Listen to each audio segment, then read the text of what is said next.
നമസ്തേ, ഞാൻ ശിവൻ, പാല brilliant study സെൻറ്ററിൽ നിന്നും.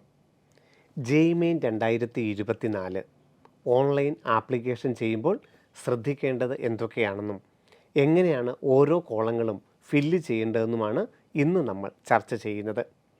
ജെഇമെയിൻ 2024 2 സെഷനുകളാണുള്ളത്.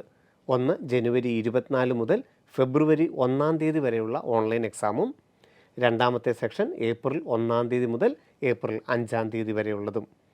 ഈ 2 സെഷനും ഇൻഡിവിജ്വലായോ 2 സെക്ഷനും ഒരുമിച്ചോ നമുക്ക് ഓൺലൈനായി അപേക്ഷകൾ സമർപ്പിക്കാം. ജൂൺ മാസത്തിൽ നടക്കുന്ന ജെഇ അഡ്വാൻസ്ഡിൻ്റെയും ബേസിക് ആയിട്ടുള്ള ഡേറ്റ ഇപ്പോൾ നമ്മൾ ജെഇമെയിന് ചെയ്യുന്ന പ്രധാനപ്പെട്ട ഈ ഡീറ്റെയിൽസ് തന്നെയായിരിക്കും. അപ്പോൾ 2024-25 അധ്യയന വർഷത്തിൽ NITകൾ, IITകൾ, IIITകൾ, സെൻട്രൽ ഫണ്ടഡ് ഇൻസ്റ്റിറ്റ്യൂട്ടുകൾ ഇവയിൽ ഏതിൽ വേണമെങ്കിലും നമുക്ക് പ്രവേശനം നേടണമെങ്കിൽ ഏറ്റവും പ്രധാനപ്പെട്ടതാണ് ഇപ്പോൾ നമ്മൾ ഈ വെബ്സൈറ്റിൽ എൻട്രി ചെയ്യുന്ന ഡീറ്റെയിൽസ് എന്നർത്ഥം. നമ്മളുടെ പേര്, അച്ഛൻ്റെ പേര്, അമ്മയുടെ പേര്, നമ്മളുടെ ഡേറ്റ് ഓഫ് ബർത്ത്, നമ്മളുടെ കാറ്റഗറി, ഇവ ഏറ്റവും ശ്രദ്ധയോടെ ചെയ്യുവാൻ ശ്രദ്ധിക്കണം. അവ പിന്നീട് മാറ്റം വരുത്തുവാൻ അനുവദിക്കുന്നതല്ല.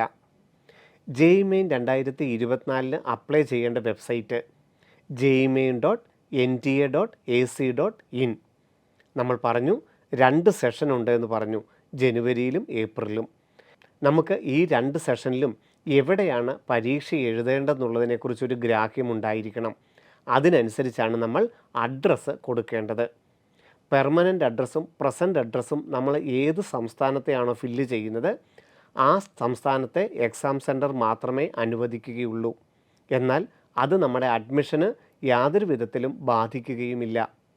കേരളത്തിലാണ് പരീക്ഷ എഴുതേണ്ടതെങ്കിൽ പെർമനൻ്റ് അഡ്രസ്സിലോ പ്രസൻറ്റ് അഡ്രസ്സിലോ കേരളത്തിൻ്റെ അഡ്രസ്സ് ഉണ്ടായിരിക്കണം. വിദേശത്താണ് പരീക്ഷ എഴുതേണ്ടതെങ്കിൽ അവിടുത്തെ ഒരു അഡ്രസ്സ് ഇതിലേതെങ്കിലും ഉണ്ടായിരിക്കണം. 2 എക്സാമും ഡിഫറൻറ്റ് സെൻറ്ററിലാണ് എഴുതേണ്ടതെങ്കിൽ 2 അപ്ലൈ ചെയ്യണം. അതായത് ഇപ്പോൾ ആദ്യത്തെ സെഷൻ മാത്രം അപ്ലൈ ചെയ്താൽ മതിയാകും. ഫെബ്രുവരിയിൽ 2ാമത്തെ സെഷന് അപ്ലൈ ചെയ്യാം. ആ സമയത്ത് എക്സാം സെൻറ്റർ മാറ്റിക്കൊടുക്കാൻ സാധിക്കും. ഇപ്പോൾ തന്നെ 2 സെഷനും ജനുവരിയിലുള്ളതും ഏപ്രിലുള്ളതിനും അപ്ലൈ ചെയ്ത് കഴിഞ്ഞാൽ പിന്നീട് എക്സാം സെൻറ്റർ, എക്സാം സിറ്റി മാറ്റാൻ അനുവദിക്കുന്നതുമല്ല. ഓൺലൈനായി അപ്ലൈ ചെയ്യുന്നതിന് മുമ്പ് നാം എന്തൊക്കെയാണ് കരുതേണ്ടത്? നമുക്ക് 2 ഇമെയിൽ ഐഡിയും 2 മൊബൈൽ നമ്പറും ഉണ്ടായിരിക്കണം. ഇതിൽ വരുന്ന 4 OTPകളും എൻട്രി ചെയ്താൽ മാത്രമേ ആപ്ലിക്കേഷൻ പൂർണ്ണമായും സക്സസ് ആയി കംപ്ലീറ്റ് ചെയ്യാൻ സാധിക്കൂ. ഓൺലൈനായിട്ടാണ് ആപ്ലിക്കേഷൻ ഫീസ് അടയ്ക്കേണ്ടത്. Credit card, debit card, net banking രീതിയിലായിരിക്കണം നാം ആപ്ലിക്കേഷൻ ഫീസ് അടയ്ക്കേണ്ടത്. അതിനു വേണ്ട കാര്യങ്ങൾ നമ്മളുടെ അടുത്ത് ഉണ്ടായിരിക്കണം. പിന്നീട് ഏറ്റവും പ്രധാനപ്പെട്ടത് നമുക്ക് ലോഗിൻ ചെയ്യേണ്ടത് ആദ്യത്തെ രജിസ്ട്രേഷന് ഒരു യൂണിക് ID നമ്മുടെ കയ്യിൽ ഉണ്ടായിരിക്കണം. Pan card, Aadhaar card, passport അല്ലെങ്കിൽ നമ്മളുടെ ഡിജി ലോക്കർ ID ഇവയിൽ ഏതെങ്കിലും ഒന്നുപയോഗിച്ച് രജിസ്ട്രേഷൻ ആദ്യം തുടങ്ങണം. ഇതിൽ ഏതാണോ നമുക്ക് ഏറ്റവും കൺവീനിയൻറ്റ്, കൂടുതൽ പേരും ആധാർ ഉപയോഗിക്കാനാണ് സാധ്യത. അങ്ങനെയാണെങ്കിൽ ആധാറിൻ്റെ കോപ്പി നമ്മളുടെ കൈവശം ഉണ്ടാകുന്നത് നല്ലതാണ്. ഓൺലൈൻ അപ്ലൈ ചെയ്യുമ്പോൾ ബേസിക് ഡീറ്റെയിൽസ് എല്ലാം ക്ലാസ് 10ൻ്റെ മാർക്ക് ലിസ്റ്റ് പോലെ തന്നെ കൊടുക്കണം എന്നുള്ളതാണ് NTA നിഷ്കർഷിച്ചിരിക്കുന്നത്. കാൻഡിഡേറ്റിൻ്റെ പേര്, അച്ഛൻ്റെ പേര്, അമ്മയുടെ പേര്, ഡേറ്റ് ഓഫ് ബർത്ത് എന്നിവയെല്ലാം as per class 10 mark list എന്നാണ് NTA പറഞ്ഞിരിക്കുന്നത്. അതുകൊണ്ട് ക്ലാസ് 10 മാർക്ക് ലിസ്റ്റ് അടുത്തുണ്ടായിരിക്കുന്നത് അഭികാമ്യമാണ്. അപ്ലോഡ് ചെയ്യേണ്ടത് പാസ്പോർട്ട് സൈസ് ഫോട്ടോയും സിഗ്നേച്ചറുമാണ്. 200 കിലോബൈറ്റ്സിൽ താഴെയുള്ള JPEG ഫോർമാറ്റിലുള്ള വൈറ്റ് ബാക്ക്ഗ്രൗണ്ടുള്ള മുഖം 80% വലിപ്പമുള്ള ഒരു പാസ്പോർട്ട് സൈസ് ഫോട്ടോയുടെ സോഫ്റ്റ് കോപ്പി നമ്മുടെ കമ്പ്യൂട്ടറിൽ ഉണ്ടായിരിക്കണം. അതുപോലെ തന്നെ 30 കിലോബൈറ്റ്സിൽ താഴെയുള്ള സിഗ്നേച്ചറിൻ്റെ സോഫ്റ്റ് കോപ്പിയും ലാപ്ടോപ്പിൽ ഉണ്ടായിരിക്കണം. പാസ്വേഡ് ആൽഫ ന്യൂമറിക് ആയിട്ടുള്ളൊരു പാസ്വേഡാണ് നമ്മൾ ഉപയോഗിക്കേണ്ടത്. ക്യാപിറ്റൽ ലെറ്ററും സ്മോൾ ലെറ്ററും ന്യൂമറിക് വാല്യൂയും സ്പെഷ്യൽ ക്യാരക്ടറുമുള്ള ഒരു പാസ്വേഡ് നാം കരുതി വച്ചിരിക്കണം. ഇത്രയുമായാൽ നമുക്ക് ഓൺലൈൻ ആപ്ലിക്കേഷൻ ആരംഭിക്കാം. jemain.nt.ac.in എന്ന വെബ്സൈറ്റിൽ കാൻഡിഡേറ്റ് രജിസ്ട്രേഷൻ പ്രോസസ്സിൽ ആദ്യം രജിസ്റ്റർ ചെയ്യുകയാണ് ചെയ്യേണ്ടത്.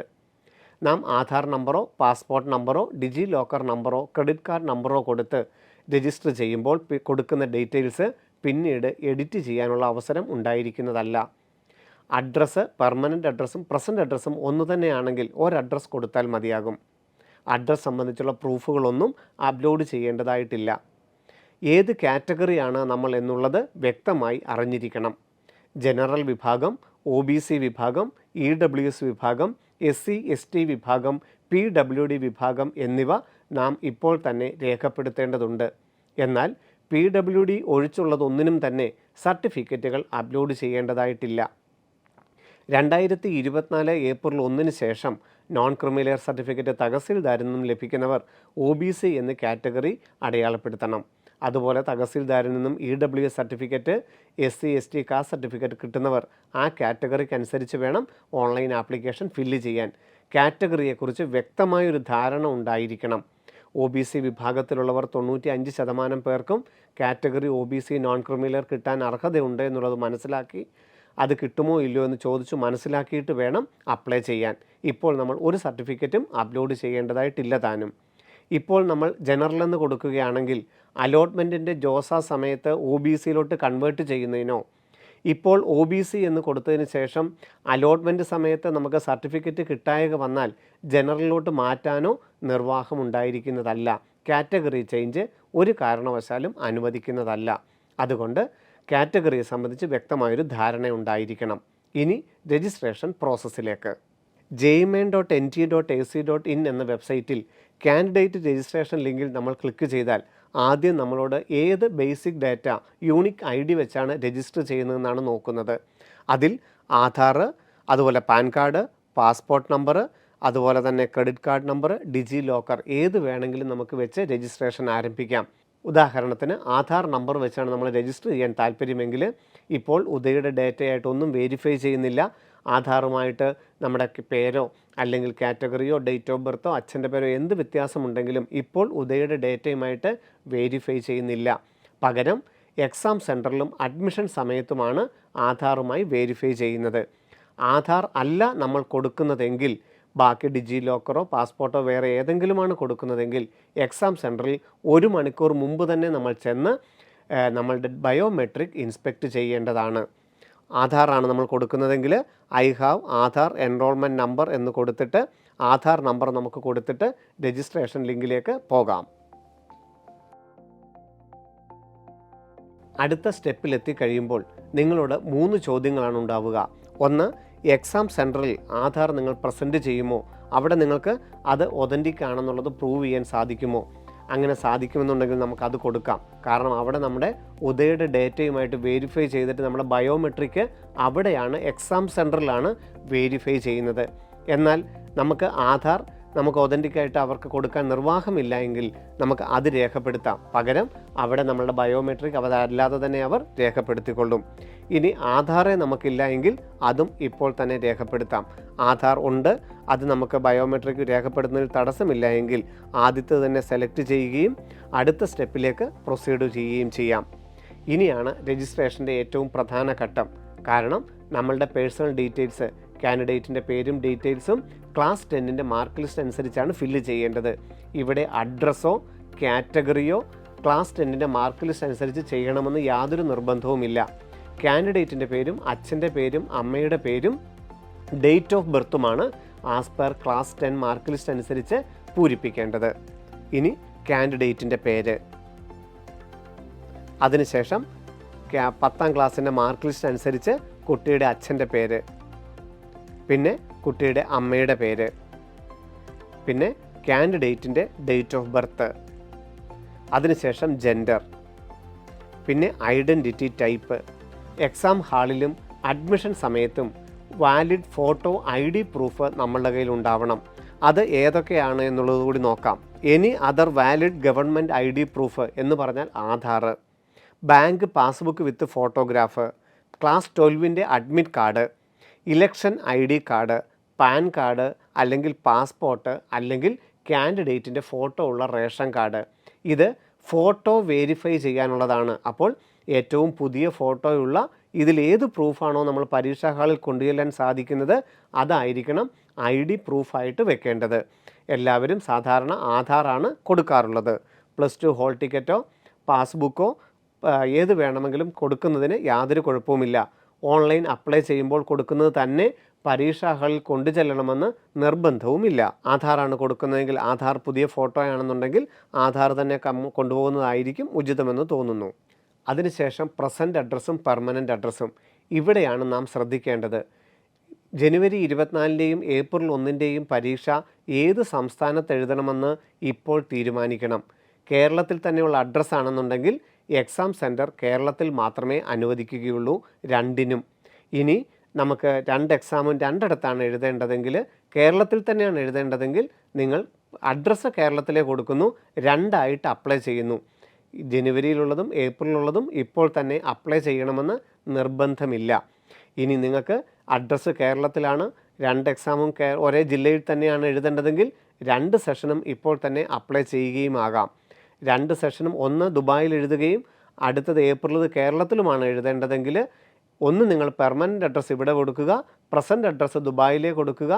എന്നിട്ട് ആദ്യത്തെ സെഷന് മാത്രം ഇപ്പോൾ അപ്ലൈ ചെയ്യുക. ഫെബ്രുവരി 2 മുതൽ രണ്ടാമത്തെ സെഷന് പ്രത്യേകം അപ്ലൈ ചെയ്ത് കേരളത്തിലെ സെൻറ്റർ കൊടുക്കുക. രണ്ടിടത്തും 2 എക്സാമിനും 2 സെൻറ്റർ വേണ്ടവർ ഒരു പരീക്ഷയ്ക്ക് മാത്രം ഇപ്പോൾ അപ്ലൈ ചെയ്യുകയും അഡ്രസ്സ് 2 അഡ്രസ്സ് ഇപ്പോൾ കൊടുക്കുകയും ചെയ്യുക. കേരളത്തിൽ തന്നെ പല ജില്ലകളിൽ മാറി എഴുതുന്നതിനാണെങ്കിലും അപ്ലൈ ചെയ്യുന്നത് 2 ആയിട്ട് ചെയ്യുക. പക്ഷേ അഡ്രസ്സ് കൊടുക്കുന്നത് കേരളത്തിലെ കൊടുക്കുന്നതിന് 2 അഡ്രസ്സും ഒരഡ്രസ്സ് തന്നെ കൊടുത്താൽ യാതൊരു കുഴപ്പവുമില്ല. ഒന്ന് ദുബായിലും അല്ലെങ്കിൽ വെളിയിലും ഒന്ന് കേരളത്തിലോ മറ്റു സംസ്ഥാനങ്ങളിലോ എഴുതുന്നതിനാണ് പെർമനൻറ്റും പ്രസൻറ്റും 2 അടുത്ത് കൊടുക്കേണ്ട ആവശ്യം വരുന്നത്. ഇപ്പോൾ നമ്മൾ രജിസ്ട്രേഷൻ സമയത്ത് കൊടുക്കുന്ന അഡ്രസ്സ് യാതൊരു കാരണവശാലും എഡിറ്റ് ചെയ്യാൻ അനുവദിക്കുന്നതല്ല. പ്രസൻറ്റ് അഡ്രസ്സും പെർമനൻ്റ് അഡ്രസ്സും ഒന്ന് തന്നെയാണെങ്കിൽ രണ്ടും ഒന്ന് തന്നെ കൊടുത്താൽ മതിയാകും. കോട്ടയം ജില്ലയിൽ പരീക്ഷ എഴുതുന്നതിന് കോട്ടയത്തെ അഡ്രസ്സ് കൊടുക്കണമെന്നോ കോഴിക്കോടോ തിരുവനന്തപുരത്തോ പരീക്ഷ എഴുതണമെങ്കിൽ അവിടെ കൊടുക്കണമെന്നോ ഇല്ല. കേരളത്തിൽ എവിടുത്തെ അഡ്രസ്സ് കൊടുത്താലും നിങ്ങൾക്ക് കേരളത്തിൽ ഏത് ജില്ലയിലും പരീക്ഷ എഴുതാം. നിങ്ങൾ ഓൺലൈനായി അപ്ലൈ ചെയ്യുമ്പോൾ എക്സാം സിറ്റിയായിട്ട് 4 ചോയ്സുകളാണ് കൊടുക്കേണ്ടത്. അതിൽ ഒന്നാമത്തെ സിറ്റി ആയിരിക്കും നിങ്ങൾക്ക് അനുവദിച്ച് തരുന്നത്. അപ്പം ഏത് എക്സാം സിറ്റി വേണമോ ആ ജില്ലയിലെ തന്നെ അഡ്രസ്സ് കൊടുക്കണമെന്ന് യാതൊരു താല്പര്യവുമില്ല. ആ സംസ്ഥാനത്തെ അഡ്രസ്സായാൽ മാത്രം മതിയാകും.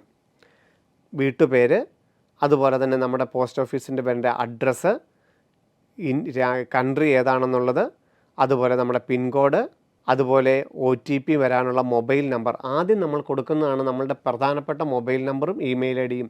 ഇത് കാൻഡിഡേറ്റിൻ്റെ തന്നെ ആവണം, അല്ല അച്ഛൻ്റെ തന്നെ ആവണം, അമ്മയുടെ തന്നെ ആവണമെന്നില്ല. പകരം ഇത് നമ്മൾ സ്ഥിരമായിട്ട് ഉപയോഗിക്കുന്നതായിരിക്കണം. കാരണം ഇപ്പോൾ JEE മെയിൻ ആദ്യത്തെ സെഷൻ അപ്ലൈ ചെയ്യണം, ഹോൾ ടിക്കറ്റ് എടുക്കണം, റിസൾട്ട് അറിയണം, വീണ്ടും രണ്ടാമത്തെ സെഷൻ വേണം, JEE അഡ്വാൻസിനൊക്കെ ഇതാണ് ഡേറ്റ, ഇനി മാറാനാവില്ല. അതുകൊണ്ട് ഈ ആദ്യം കൊടുക്കുന്ന മൊബൈൽ നമ്പറും ഇമെയിൽ ഐഡിയും ഏറ്റവും വാല്യൂ ഉള്ളതാണ്. അത് ലൈവും ആയിരിക്കണം. ഇപ്പോൾ തന്നെ OTP വരും, അത് എൻ്റർ ചെയ്താൽ മാത്രമേ നമുക്ക് അടുത്ത സെഷനിലേക്ക് പോകാനാവുകയുള്ളൂ. ആദ്യം നമ്മൾ സ്ഥിരമായിട്ടുള്ളൊരു മൊബൈൽ നമ്പറും ഇമെയിൽ ഐഡിയും കൊടുക്കുന്നു, അത് കൺഫേം ചെയ്യുന്നു. പ്രസൻറ്റ് അഡ്രസ്സിന് വ്യത്യാസമുണ്ടെങ്കിൽ അത് വേറെ കൊടുക്കുന്നു, ഇല്ലെങ്കിൽ രണ്ടും സെയിം ആണെന്നുള്ളത് കൊടുക്കാം. അതിനുശേഷം നാം തന്നെ ക്രിയേറ്റ് ചെയ്യേണ്ട ഒരു പാസ്വേഡ്, ഒരു ആൽഫ ന്യൂമറിക് ആയിട്ടുള്ള പാസ്വേഡ് സെറ്റ് ചെയ്യുന്നു. നമ്മളുടെ എൻ്റർ സെക്യൂരിറ്റി പിൻ ആ താഴെ കാണിച്ചിരിക്കുന്ന നമ്പർ എൻ്റർ ചെയ്ത് കഴിഞ്ഞാൽ നമുക്ക് പ്രിലിമിനറി രജിസ്ട്രേഷൻ സബ്മിറ്റ് ചെയ്യാം. സബ്മിറ്റ് ചെയ്യുമ്പോൾ നമ്മൾ കൊടുത്ത മൊബൈലിലും ഇമെയിലിലും OTP വരും. ആ OTP എൻ്റർ ചെയ്ത് കഴിഞ്ഞാൽ ആപ്ലിക്കേഷൻ നമ്പർ ഇമെയിലിലേക്കും മൊബൈലിലേക്കും വരും. ആ ആപ്ലിക്കേഷൻ നമ്പറും നാം സെറ്റ് ചെയ്ത പാസ്വേഡും ഉപയോഗിച്ച് ഒരിക്കൽ കൂടി ലോഗിൻ ചെയ്തിട്ടാണ് രണ്ടാമത്തെ സ്റ്റെപ്പിലേക്ക് കടക്കേണ്ടത്.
ഇനി വീണ്ടും രജിസ്ട്രേഷൻ്റെ അടുത്ത സ്റ്റെപ്പിലേക്ക്.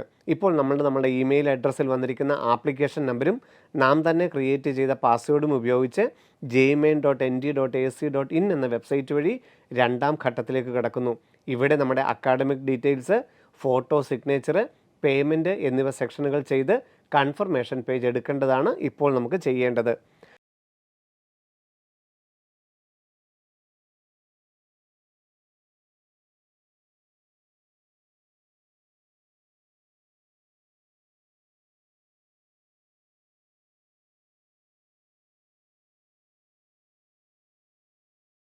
jemain.nd.ac.in എന്ന വെബ്സൈറ്റിൽ ആപ്ലിക്കേഷൻ നമ്പറും പാസ്വേഡും ഉപയോഗിച്ച് ലോഗിൻ ചെയ്തതിന് ശേഷമുള്ള രണ്ടാമത്തെ ഘട്ടം.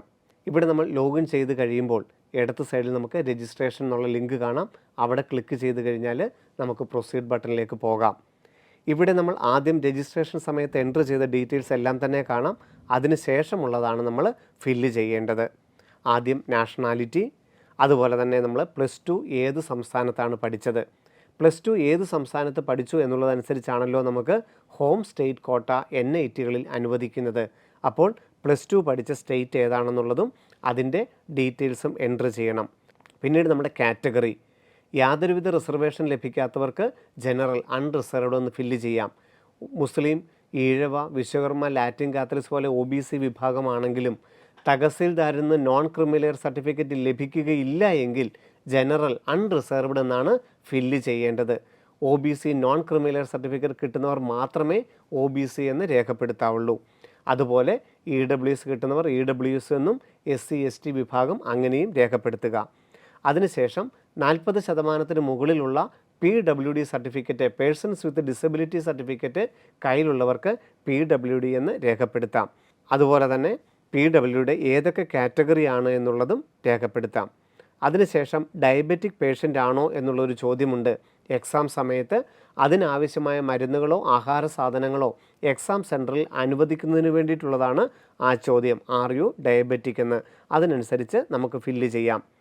പിന്നെ പ്ലേസ് ഓഫ് റെസിഡൻസ്, റൂറൽ ആണോ അർബൻ ആണോ എന്ന് ചോദിച്ചിട്ടുണ്ട്. നഗരപ്രദേശങ്ങളിലാണ് നിങ്ങളുടെ വീടെങ്കിൽ അർബൻ എന്ന് കൊടുക്കാം, ഗ്രാമീണ മേഖലയാണെങ്കിൽ റൂറൽ എന്ന് കൊടുക്കാം. ഇങ്ങനെയുള്ള ഡേറ്റകൾ NTA ഒരു ഡേറ്റാബേസ് കളക്ഷന് വേണ്ടിയിട്ട് ഉപയോഗിക്കുന്നതാണ്. നമുക്ക് നമ്മളുടെ ആപ്ലിക്കേഷനുമായിട്ടോ നമ്മളുടെ അഡ്മിഷനുമായിട്ടോ യാതൊരുവിധ ബന്ധങ്ങളും ഇങ്ങനെയുള്ള ചോദ്യങ്ങൾക്കില്ല. നഗരപ്രദേശങ്ങളിൽ നിന്നും ഗ്രാമീണ മേഖലയിൽ നിന്നൊക്കെ ആരൊക്കെ ഈ പരീക്ഷയ്ക്ക് അപ്പിയർ ചെയ്യുന്നുണ്ടെന്ന് അറിയാൻ വേണ്ടിയുള്ള ഒരു ഗവൺമെൻറ്റിൻ്റെ ഡേറ്റാബേസ് മാത്രമാണ് ഇനിയുള്ള ചോദ്യങ്ങളെല്ലാം തന്നെ. ആനുവൽ ഫാമിലി ഇൻകം, ഇവിടെ നമ്മളുടെ ഫാമിലി ഇൻകത്തിൻ്റെ ഒരു റേഞ്ചാണ് കൊടുക്കേണ്ടത്.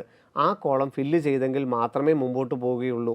ഇവിടെ നമ്മൾ കൊടുക്കുന്ന ആനുവൽ ഫാമിലി ഇൻകത്തിനനുസരിച്ച് NITകളിലോ IITകളിലോ ഒന്നും ഫീസ് വ്യതിയാനം ഉണ്ടാവുകയില്ല.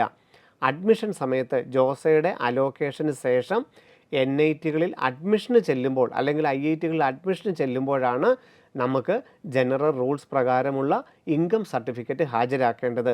അവിടെ വരുമാനത്തിനനുസരിച്ച് നമുക്ക് ഫീസിൽ വ്യത്യാസവും ഉണ്ടാകും. ഇവിടെ നമ്മൾ ഒരു ജനറൽ ഇൻഫർമേഷൻ എന്നുള്ള നിലയിൽ മാത്രം ഈ ഇൻകം ഡീറ്റെയിൽസിനെ കണ്ടാൽ മതിയാകും. ആ കോളം ഫില്ല് ചെയ്താൽ മാത്രമേ അടുത്ത സ്റ്റെപ്പിലേക്ക് പോവുകയുള്ളൂ. പിന്നെ മോഡ് ഓഫ് പ്രിപ്പറേഷൻ, എങ്ങനെയാണ് നിങ്ങൾ JEE 2024 തയ്യാറെടുത്തതെന്നുള്ള ചോദ്യമാണ്. ഇതും ഒരു ഡേറ്റാബേസ് കളക്ഷൻ മാത്രമാണ്.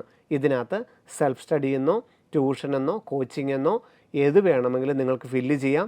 ഇത് പ്രവേശന നടപടികളുമായിട്ട് യാതൊരു ബന്ധവും ഇല്ലാത്തതാണ്. അതിനുശേഷം മീഡിയം ഓഫ് സ്കൂളിംഗ്, +1 +2 ഏത് മീഡിയത്തിലാണെന്നുള്ളത്. സാധാരണ നമ്മൾ ഇംഗ്ലീഷ് എന്നാണ് കൊടുക്കാറുള്ളത്. ഇനി അപ്ലൈ ഫോർ കോമ്പിനേഷൻ, നമുക്കറിയാം 3 പേപ്പറുകളാണ് JEE ഉള്ളത്. പേപ്പർ 1 ഫിസിക്സ്, കെമിസ്ട്രി, മാത്തമാറ്റിക്സിൻ്റെ പേപ്പർ 1. NITകളിലെയും IIITകളിലെയും BTech അഡ്മിഷന് പേപ്പർ 1 ആണ് റാങ്കാണ് ഉപയോഗിക്കുന്നത്. അതുപോലെ JEE ക്വാളിഫൈ ചെയ്ത് JEE അഡ്വാൻസിന് പ്രവേശന പരീക്ഷ എഴുതുന്നതിനും പേപ്പർ 1 ആണ് ക്വാളിഫൈ ചെയ്യേണ്ടത്. അപ്പം JEE 2024 ഏറ്റവും പ്രധാനപ്പെട്ട പേപ്പർ 1 ആണെന്നുള്ളത് ഓർമ്മയിലിരിക്കട്ടെ. അത് സെലക്ട് ചെയ്യണം. ഇനി NITകളിലെ ആർക്കിടെക്ചറാണ് നിങ്ങൾക്ക് അഡ്മിഷൻ വേണ്ടതെങ്കിൽ 2A എന്നുള്ളത് സെലക്ട് ചെയ്യാം. NITകളിലെയോ school of planning and architecture സ്പാകളിലെ ആർക്കിടെക്ചർ അഡ്മിഷനോ B പ്ലാനിംഗ് അഡ്മിഷനോ ആണ് വേണ്ടതെങ്കിൽ B പ്ലാനിംഗ് 2B എന്നുള്ളതും സെലക്ട് ചെയ്യാം. ഇത് നമുക്ക് ആദ്യത്തെ സെഷനും രണ്ടാമത്തെ സെഷനുമുള്ള പരീക്ഷയുടെ 3 പേപ്പറുകളാണ്. ഇതിലേറ്റവും പ്രധാനപ്പെട്ടത് പേപ്പർ 1 ആണ്. എന്നുള്ളതും ഓർമ്മയിലിരിക്കട്ടെ. ഒന്നിൽ കൂടുതൽ പേപ്പറുകൾ നിങ്ങൾക്ക് സെലക്ട് ചെയ്യാം. മറ്റുള്ള പേപ്പറുകൾ എഴുതിയില്ല എന്നോർത്തുകൊണ്ടും പേപ്പർ 1ൻ്റെ റാങ്കിനെ ബാധിക്കുകയുമില്ല. എന്നിരുന്നാലും പേപ്പർ 1, 2A, 2B എന്നുള്ളതിന് ഇഷ്ടത്തിനനുസരിച്ച് സെലക്ട് ചെയ്യാം. അതിനനുസരിച്ച് ആപ്ലിക്കേഷൻ ഫീസിൽ വ്യത്യാസമുണ്ടാവുകയും ചെയ്യും. അതിനുശേഷം ഏതൊക്കെ സെഷൻ അപ്ലൈ ചെയ്യുന്നുണ്ട്, ജനുവരി 24 സെഷൻ അപ്ലൈ ചെയ്യുന്നുണ്ടെങ്കിൽ സെഷൻ 1 എന്ന് കൊടുക്കാം. സെഷൻ 2ഉം അപ്ലൈ ചെയ്യുന്നുണ്ടെങ്കിൽ സെഷൻ 1ഉം 2 എന്ന് കൊടുക്കാം. ആപ്ലിക്കേഷൻ ഫീസ് ഇരട്ടി അടയ്ക്കേണ്ടി വരുമെന്നുള്ളത് മാത്രം. എക്സാം സെൻറ്റർ എഡിറ്റ് ചെയ്യാൻ പിന്നീട് അനുവദിക്കുകയുമില്ല. ഇനി ക്വസ്റ്റ്യൻ പേപ്പർ മീഡിയം. നിങ്ങൾക്കറിയാം, ഇംഗ്ലീഷും ഹിന്ദിയും അടക്കം 12 ഭാഷകളിൽ JEE മെയിൻ 2024 നടക്കുന്നുണ്ട്. ഇംഗ്ലീഷിൽ എഴുതുന്നതായിരിക്കുമല്ലോ അഭികാമ്യം. 4 എക്സാം സിറ്റികളാണ് നിങ്ങൾ പ്രിഫറൻസ് ഓർഡർ അനുസരിച്ച് ഓപ്റ്റ് ചെയ്യേണ്ടത്. 4 എക്സാം സെൻറ്ററിൽ ഏറ്റവും എക്സാം സിറ്റി ചോയ്സ് 1 കൊടുക്കുന്നത് തന്നെ നിങ്ങൾക്ക് ഉറപ്പായിട്ടും കിട്ടും. ഏതെങ്കിലും സാഹചര്യവശാൽ അവിടെ നടത്താൻ സാധിക്കാതെ വന്നാൽ മാത്രമേ ചോയ്സ് 2ഓ 3ഓ ആയി മാറുകയുള്ളൂ. അങ്ങനെ ഇതുവരെ സംഭവിച്ചിട്ടില്ല. അതുകൊണ്ട് നിങ്ങൾ നിങ്ങളുടെ ഏറ്റവും അടുത്തുള്ള എക്സാം സെൻറ്റർ ഓപ്റ്റ് ചെയ്യാം. നിങ്ങൾക്ക് വിദേശത്താണ് വേണ്ടതെങ്കിലും അതിനുശേഷം നിങ്ങളുടെ പ്രസൻറ്റ് അഡ്രസ്സ്, പെർമനൻറ്റ് അഡ്രസ്സ് വെച്ചിരിക്കുന്ന സ്റ്റേറ്റിനനുസരിച്ചുള്ള ബാക്കിയുള്ള ചോയ്സുകളും ഫില്ല് ചെയ്യേണ്ടതാണ്. എക്സാം സെൻറ്റർ വിദേശത്താണ് രേഖപ്പെടുത്തുന്നതെങ്കിൽ ആ എക്സാം സെൻറ്റർ തന്നെ നിങ്ങൾക്ക് അനുവദിച്ച് കിട്ടുകയും ചെയ്യും. ഒരു സെഷൻ ഇവിടെ എഴുതുകയും രണ്ടാമത്തെ സെഷൻ നാട്ടിലുമാണ് എഴുതേണ്ടതെങ്കിൽ ഇപ്പോൾ സെഷൻ 1 മാത്രമേ അപ്ലൈ ചെയ്യാവുള്ളൂ. ഫെബ്രുവരിയിൽ നമുക്ക് അടുത്ത സെഷന് വേണ്ടി ആപ്ലിക്കേഷൻ കൊടുക്കാം.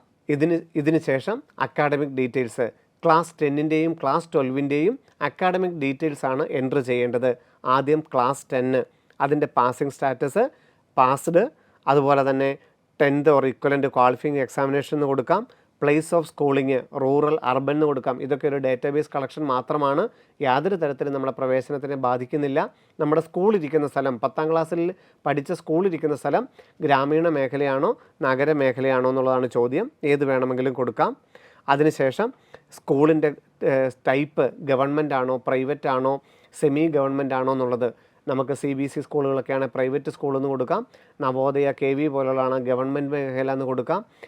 അൺഎയ്ഡഡ് മേഖലയാണ് അങ്ങനെ കൊടുക്കാം. ഗവൺമെൻറ് മേഖലയാണ് കൊടുക്കാം. ഇതൊന്നും നമ്മുടെ പ്രവേശന നടപടികളെയോ ആപ്ലിക്കേഷനെയോ ബാധിക്കുന്നതല്ല. ഇതൊക്കെ ഗവൺമെൻറ്റിന് നമ്മുടെ ഡേറ്റയിൽസ് അറിയാൻ വേണ്ടിയുള്ള ഡേറ്റാബേസ് ശേഖരണം മാത്രമാണ്. അതിനുശേഷം ക്വാളിഫിക്കേഷൻ എക്സാമിനേഷൻ സ്റ്റേറ്റ്, 10ാം ക്ലാസ് ഏത് സ്റ്റേറ്റിൽ പഠിച്ചു, അതുപോലെ തന്നെ ഏത് ജില്ലയിലാണ് പഠിച്ചത്, സ്കൂളിൻ്റെ പേര്, അഡ്രസ്സ്, പിൻകോഡ്. വിദേശത്തുള്ളവർക്ക് പിൻകോഡ് ഇല്ല എന്നുണ്ടെങ്കിൽ സ്കൂൾ കോഡ് എൻ്റർ ചെയ്യുകയും ആവശ്യത്തിന് 0 ചേർത്ത് 6 ഡിജിറ്റായിട്ട് സേവ് ചെയ്യുകയും ചെയ്യണം. 10ാം ക്ലാസ്സിൻ്റെ മാർക്ക് എൻ്റർ ചെയ്യേണ്ടതായിട്ടുണ്ട്. അവിടെ സ്റ്റേറ്റ് സിലബസാണ് പഠിച്ചതെങ്കിൽ നമുക്കറിയാം ഗ്രേഡാണ് മാർക്ക്. അവിടെ നമുക്ക് പേഴ്സൻറ്റേജ് എന്നും CGPA എന്നുമാണ് കിടക്കുന്നത്. പേഴ്സൻറ്റേജ് എന്ന് കൊടുക്കുകയും എല്ലാം A+ ആണെങ്കിൽ 1000 മാർക്കെന്നും കിട്ടിയ മാർക്ക് 900 എന്നും രേഖപ്പെടുത്തുകയാണ് സാധാരണ പതിവ്. നമുക്ക് ഗ്രേഡ് പോയിൻ്റ് രേഖപ്പെടുത്താനുള്ള സംവിധാനം ഇതിൽ JEE മെയിനകത്തില്ല. CGPA ആണ് നമുക്ക് CBSE 10th മാർക്ക് അനുസരിച്ച് CGPA ഉള്ളവരെ അങ്ങനെ രേഖപ്പെടുത്താം. അല്ലാത്തവർക്ക് CBSE 10ാം ക്ലാസ്സിൽ മാർക്കുള്ളവർക്കെല്ലാം 500 മാർക്കിൽ എത്ര മാർക്കാണ് കിട്ടിയതെന്നനുസരിച്ച് പേഴ്സൻറ്റേജ് സ്കോർ തീരുമാനിക്കാം. സ്റ്റേറ്റ് സിലബസിൽ പഠിച്ചവരാണ് പേഴ്സൻറ്റേജ് എന്ന് കൊടുക്കുകയും എല്ലാം A+ ആണെങ്കിൽ 1000 മാർക്കിൽ 900 മാർക്ക് കിട്ടിയെന്ന് രേഖപ്പെടുത്തുകയുമാകാം. അത് നമ്മുടെ പ്രവേശന നടപടികളെ ബാധിക്കുന്ന മാർക്ക് അല്ല. അതിനുശേഷം 12ാം ക്ലാസ്സിൻ്റെ ഡീറ്റെയിൽസ്, പാസ്ഡ് ആണോ, ഇപ്പോൾ അപ്പിയറിംഗ് ആണോ എന്നുള്ള ചോദ്യം, അതുപോലെ ഗ്രാമീണ മേഖലയാണോ അർബൻ മേഖലയാണോ എന്നുള്ള ചോദ്യം, ടൈപ്പ് ഓഫ് സ്കൂള് ഗവൺമെൻറ് ആണോ പ്രൈവറ്റ് ആണോ എന്നുള്ള ചോദ്യങ്ങൾ, ക്വാളിഫിക്കേഷൻ എക്സാമിനേഷൻ സ്റ്റേറ്റ്, ഈ +2 ഏത് സ്റ്റേറ്റിൽ പഠിച്ചു എന്നുള്ളതനുസരിച്ചാണ് ഹോം സ്റ്റേറ്റ് കോട്ട ലഭിക്കുന്നത്. +2 വിദേശത്താണെങ്കിൽ എബ്രോഡ് എന്നാണ് കൊടുക്കേണ്ടത്. പെർമനൻറ്റ് അഡ്രസ്സ് ഏത് സ്റ്റേറ്റിലാണോ അവിടെയാണ് ഹോം സ്റ്റേറ്റ് കോട്ട അനുവദിക്കുന്നത്. അപ്പിയറിംഗ് ആണ് എന്നുണ്ടെങ്കിൽ +2ൻ്റെ മാർക്ക് ചോദിച്ചിട്ടില്ല. പാസ്ഡ് ആണെന്നുണ്ടെങ്കിൽ 2022 23 +2 പാസ്സായിട്ടുള്ളവരാണെങ്കിൽ മാർക്ക് എൻ്റർ ചെയ്യേണ്ടതാണ്. +2ൻ്റെ റോൾ നമ്പറും സ്കൂളിൻ്റെ പേരും അഡ്രസ്സും പിൻകോഡും എൻ്റർ ചെയ്യേണ്ടതാണ്. വിദേശത്ത് പഠിച്ചവർ സ്കൂൾ കോഡ് എൻ്റർ ചെയ്തതിന് ശേഷം ആവശ്യത്തിന് 0 ചേർത്തുകൊണ്ട് 6 ഡിജിറ്റാക്കി സേവ് ചെയ്യാം. ഒന്നിൽ കൂടുതൽ ആപ്ലിക്കേഷൻ ഒരു കാരണവശാലും അനുവദിക്കുകയില്ലാത്തതുകൊണ്ട് ഒരു കാരണവശാലും ഒരു കുട്ടി ഒരേ ഡീറ്റെയിൽസ് വെച്ച് പല ആപ്ലിക്കേഷൻ ചെയ്യാൻ ശ്രമിക്കരുത്. എന്നാൽ ട്വിൻ ആണെന്നുണ്ടെങ്കിൽ നമുക്ക് അത് രേഖപ്പെടുത്തുവാൻ പ്രത്യേകം അവസരം നൽകിയിട്ടുണ്ട്. ട്വിൻ ആണെന്നുണ്ടെങ്കിൽ നമുക്ക് S എന്ന് രേഖപ്പെടുത്താം, അല്ല എന്നുണ്ടെങ്കിൽ നോ എന്ന് കൊടുക്കാം. എന്നാൽ ചേട്ടനോ അനയനോ സിബ്ലിങ്സ് ആണെന്നുണ്ടെങ്കിൽ അങ്ങനെ രേഖപ്പെടുത്തുവാനുള്ള അനുവാദമില്ല. അവർ മറ്റുള്ള, അതായത് മൊബൈൽ നമ്പറും ഇമെയിൽ ഐ ഡിയും ഒക്കെ ഏറ്റവും വ്യത്യസ്തമായിട്ടുള്ളത് തന്നെ എൻട്രി ചെയ്യേണ്ടതായിട്ട് വരും. അഡ്രസ്സ്, അച്ഛൻ്റെ പേര് അമ്മയുടെ പേരൊന്നും കോമൺ ആയി വന്നാൽ യാതൊരു കുഴപ്പവും ഇല്ലതാനും. ഇനി പേരൻസിൻ്റെ ഇൻകം ഡീറ്റെയിൽസ്, അച്ഛൻ്റെ ക്വാളിഫിക്കേഷൻ, അമ്മയുടെ ക്വാളിഫിക്കേഷൻ, അതുപോലെ അവരുടെ ഇൻകം ഡീറ്റെയിൽസ് ഒക്കെ ചോദിച്ചിട്ടുണ്ട്. ഇതെല്ലാം ഒരു ഡാറ്റാബേസ് കളക്ഷൻ മാത്രമാണ്. ഇത് നമ്മളുടെ അഡ്മിഷനെയോ ഫീസ് സ്ട്രക്ചറിനെയോ യാതൊരു തരത്തിലും ബാധിക്കുന്നതല്ല. ഇതിനനുസരിച്ചല്ല നിങ്ങൾക്ക് ഇൻകം സർട്ടിഫിക്കറ്റ് ലഭിക്കുന്നതെങ്കിലും യാതൊരു കുഴപ്പവുമില്ല. അഡ്മിഷൻ സമയത്തുള്ള ഇൻകം സർട്ടിഫിക്കറ്റ് നിങ്ങൾക്ക് അതിനനുസരിച്ചുള്ള പരിഗണനകൾ ലഭിക്കുകയും ചെയ്യും.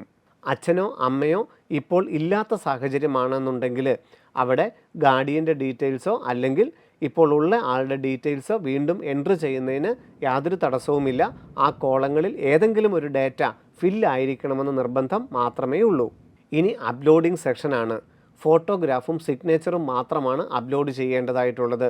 200 കിലോബൈറ്റ്സിൽ താഴെയുള്ള JPEG ഫോർമാറ്റിൽ ഫോട്ടോഗ്രാഫും 30 കിലോബൈറ്റ്സിൽ താഴെയുള്ള JPEG ഫോർമാറ്റിൽ സിഗ്നേച്ചറും അപ്ലോഡ് ചെയ്യേണ്ടതാണ്. അപ്ലോഡ് ചെയ്തതിൻ്റെ ഇമേജ് നിങ്ങളുടെ വലത്ത് സൈഡിൽ വരികയും അത് നിങ്ങളുടെ തന്നെയാണെന്ന് 100% ഉറപ്പ് വരുത്തുകയും ചെയ്യണം. അപ്ലോഡ് ചെയ്ത ഡോക്യുമെൻറ്റ്സ് ഒരു കാരണവശാലും പിന്നീട് മാറ്റാൻ അനുവദിക്കുന്നതല്ല. വെളിയിൽ നിന്നോ കഫേകളിൽ നിന്നോ മറ്റുള്ള സുഹൃത്തിൻ്റെ കമ്പ്യൂട്ടറിൽ നിന്നൊക്കെ ചെയ്യുമ്പോൾ ഇമേജുകൾ മാറിപ്പോകാനുള്ള സാധ്യതയുണ്ട്. വളരെ ശ്രദ്ധയോടെ മാത്രമേ അപ്ലോഡിംഗ് സെഷൻ നിർവഹിക്കാവുള്ളൂ. PWD വിഭാഗമാണെങ്കിൽ PWD സർട്ടിഫിക്കറ്റ് അപ്ലോഡ് ചെയ്യേണ്ടതായിട്ടുണ്ട്. സ്ക്രൈബിനെ ഉപയോഗിക്കേണ്ടതാണെങ്കിൽ അതിൻ്റെ സർട്ടിഫിക്കറ്റും ആരാണ് സ്ക്രൈബായിട്ട് പോകണം എന്നുള്ളതിൻ്റെ ഡിക്ലറേഷനും അപ്ലോഡ് ചെയ്യേണ്ടതാണ്. ഇത്രയും ചെയ്തതിന് ശേഷം സബ്മിറ്റ് ചെയ്ത് കഴിഞ്ഞാൽ നമുക്ക് ആപ്ലിക്കേഷൻ്റെ പ്രിവ്യൂ ദൃശ്യമാണ്. യാതൊരുവിധ തെറ്റും നമ്മുടെ ആപ്ലിക്കേഷനിൽ വന്നിട്ടില്ല എന്ന് ഉറപ്പുണ്ടെങ്കിൽ ഫൈനൽ സബ്മിറ്റ് ചെയ്യുകയും application fees credit card, debit card, net banking രീതിയിൽ അടച്ച് കൺഫർമേഷൻ പേജ് എടുക്കുകയും ചെയ്യാം. കൺഫർമേഷൻ പേജ് ഡെവലപ്പ് ആകുന്നതാണ് നമ്മുടെ ഓൺലൈൻ ആപ്ലിക്കേഷൻ സക്സസ്ഫുള്ളി കംപ്ലീറ്റഡ് ആയി എന്നുള്ളതിൻ്റെ തെളിവ്. അതായത് NTA-ക്ക് നമ്മുടെ ആപ്ലിക്കേഷൻ ലഭിച്ചു എന്നുള്ളതിൻ്റെ തെളിവ് കൺഫർമേഷൻ പേജ് ആകുന്നതിലാണ്. നിർബന്ധമായും കൺഫർമേഷൻ പേജ് എല്ലാവരും സേവ് ചെയ്ത് വെക്കുകയും ആവശ്യമെങ്കിൽ ഒരു പ്രിൻ്റ് ഔട്ട് എടുത്ത് സൂക്ഷിക്കുന്നതും നല്ലതാണ്. നമ്മുടെ കൺഫർമേഷൻ പേജ് പ്രിൻ്റ് ഔട്ട് എടുത്തതിന് ശേഷം നമ്മളുടെ പേര്, ഡീറ്റെയിൽസ് എല്ലാം ഒരിക്കൽ കൂടി പരിശോധിക്കുക. jemain.nta.ac.in എന്ന വെബ്സൈറ്റ് വഴി ജനുവരി 24 തുടങ്ങുന്ന സെഷൻ്റെയും ഏപ്രിൽ 1 തുടങ്ങുന്ന സെഷൻ്റെയും ഓൺലൈനായിട്ട് അപ്ലൈ ചെയ്യേണ്ട വിധമാണ് നമ്മൾ ഇപ്പോൾ കണ്ടത്. അതീവ ശ്രദ്ധയോടുകൂടി തന്നെ വേണം നമുക്ക് ഈ ഡാറ്റ എൻട്രി ചെയ്യാൻ. JEE സെഷനുകളും JEE അഡ്വാൻസ്ഡിൻ്റെ സെഷനുകളും അതിനുശേഷം ജോസ അലോട്ട്മെൻറ്റും എല്ലാം ബേസിക്കായിട്ട് ഈ ഡീറ്റെയിൽസ് വെച്ചാണ് ഫില്ല് ചെയ്യപ്പെടുന്നത്, കാറ്റഗറി ഉൾപ്പെടെയുള്ള കാര്യങ്ങൾ. അതുകൊണ്ട് ആദ്യം ചെയ്യുന്നു എന്നുള്ളതിന് യാതൊരു പരിഗണനയുമില്ല. ഏറ്റവും ശ്രദ്ധയോടെ കൂടി ചെയ്യുന്നതിലാണ് പ്രധാന പരിഗണന നിങ്ങൾ നൽകേണ്ടത്. എക്സാമിന് ഒരു കുട്ടിക്ക് ഏറ്റവും ശ്രദ്ധയോടുകൂടി ഏറ്റവും നല്ല രീതിയിൽ ഒരു റിസൾട്ട് എടുക്കുന്നതിന് ഏറ്റവും നല്ല രീതിയിൽ ആപ്ലിക്കേഷൻ ഫില്ല് ചെയ്യേണ്ടതും ആവശ്യമാണെന്നുള്ളത് മാത്രം ഓർമ്മയിലിരിക്കട്ടെ. വീണ്ടും കാണാം. നന്ദി, നമസ്കാരം. എൻട്രൻസ് സംബന്ധമായ വാർത്തകളും അപ്ഡേഷനുകളും ഏറ്റവും വേഗം ആധികാരികമായി അറിയാൻ ബ്രില്യൻറ്റ് സ്റ്റഡി സെന്റർ പാല യൂട്യൂബ് ചാനൽ സബ്സ്ക്രൈബ് ചെയ്യുക. ബെൽ ഐക്കൺ അമർത്തുക. ഈ വീഡിയോ മറ്റ് സുഹൃത്തുക്കളിലേക്കും ഷെയർ ചെയ്ത് നൽകുക.